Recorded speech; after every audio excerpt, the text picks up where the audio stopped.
I নদীর যে ভাঙনের তাণ্ডব সেটা কিন্তু অব্যাহত রয়েছে। আমি এই মুহূর্তে উপস্থিত রয়েছি সৃজনগ্রাম সমষ্টি এলাকার ঘোড়ামারা গ্রামে।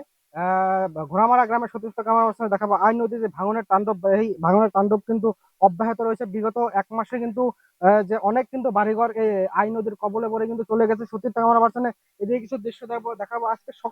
আজকে সকাল দিকে কিন্তু দেখা যাচ্ছে যে সকাল 9টার থেকে আরম্ভ করে দেখা যাচ্ছে যে ভাঙনের কিন্তু কবলে পড়ে অনেকটা কিন্তু বাড়িঘর ইতিমধ্যে কিন্তু নদীর কবলে চলে গেছে। যদিও আরো কিছু বাড়িঘর কিন্তু এখন এই জায়গায় থেকে খুলে কিন্তু সরানোর জন্য কিন্তু চেষ্টা করা হয়েছে। আমি এখানে কিছু স্থানীয় জনগণ রয়েছে, কিরকম অসুবিধার সম্মুখীন হইতেছে আমি কিছু কথা জানবো। কি বলবেন, কিরকম অসুবিধা হইতেছে আপনাদের? এখানে তো আমাদের বহুত অসুবিধা হয়েছে। অসুবিধা মানে আমাদের খেতি মাটি ঘর বিটি সব নদীতে গেছে। এর জন্য আমরা স্থানীয় আসাম সরকারকে এটুকু অনুরোধ জানাবো, এখানে যাতে স্থায়ী সমাধান করে দেয় গড়াখহনিয়া, এটাই আমাদের অনুরোধ। বিগত দিনে কিন্তু অনেকটা বাড়িঘর কিন্তু এই এলাকায় কিন্তু চলে গেছে। এই এই সম্পর্কে দেখা যাচ্ছে যে স্থানীয় সাংসদের কোনো রকিবুল হোসেন ওনার কিন্তু কোনো ভূমিকা দেখা যাচ্ছে না।